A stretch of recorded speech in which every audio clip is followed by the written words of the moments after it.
ఇలా మిక్స్ చేసేసుకొని కాసేపు మూత పెట్టుకొని ఉడికించుకోవాలండి. లాస్ట్లో గార్నిషింగ్ కోసం కొంచెం కొత్తిమీర కూడా వేసుకోవాలి.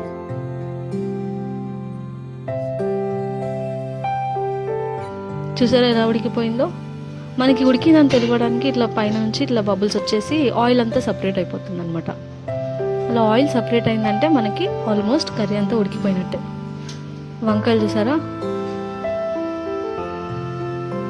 కలర్ చేంజ్ అయిపోతుంది అనమాట. వంకాయ కలర్ ఇందాక మనం వేసినప్పుడు వైట్ ఉండింది, ఇప్పుడు ఆల్మోస్ట్ కొంచెం స్మాష్ అయ్యేలాగా ఉంది, అంటే ఉడికిపోయినట్టే.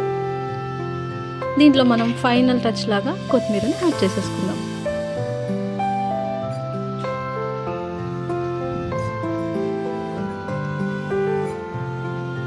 స్మెల్ అయితే చాలా బాగుందండి.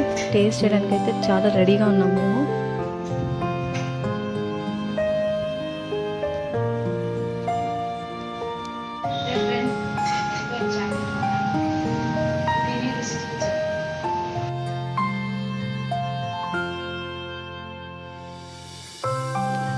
ఓకే, ఫైనల్ టచ్గా మళ్ళీ ఒకసారి మిక్స్ చేసేసుకొని స్టవ్ ఆఫ్ చేసుకోవడమే.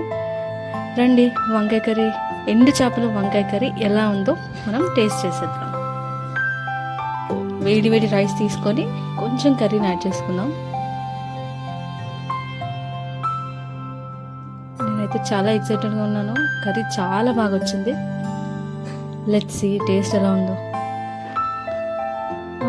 ఫిషెస్ యాడ్ చేసుకుందాం. అదిగోదిగో అక్కడ ఉంది. యా,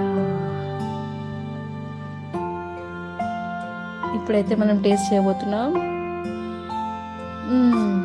వావ్, చాలా బాగుంది. చాలా అంటే చాలా బాగుంది. ఎక్స్పెక్ట్ చేయలేదు ఇంత బాగా వస్తుందని. ఒకసారి వంకాయని కూడా టేస్ట్ చేసి చూద్దామా? వావ్, అలా వేసుకోగానే అలా మెల్ట్ అయిపోయిందండి. మా ఇంట్లో అయితే అందరూ టేస్ట్ చేశారు. అందరికీ చాలా బాగా నచ్చింది. యాక్చువల్లీ వంకాయ చేపలు అంటే మా ఇంట్లో చేపల కూర అంటే ఇంకా ఫేవరెట్. లాస్ట్కి మా అత్తయ్య కూడా ట్రై చేశారు.